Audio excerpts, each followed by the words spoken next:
ក្រមុំរូបល្អសែនសមគ្មានស្រីណាដូចខ្មៅជាស្រីខ្មែរគ្រប់លក្ខសំស្លូនប្រាជ្ញាក៏ឆ្លាតស្ដាប់ពីម៉ែអើថ្ងៃនេះបុណ្យចូលឆ្នាំថ្មី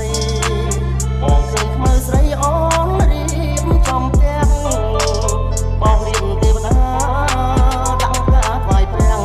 តាមស្លោរូបរាងជូនម្ដាយទៅវត្តបងឃើញខ្មៅពួនភ្នំខ្សាច់រួចអូនដាក់បាតដងទឹកស្រង់ព្រះ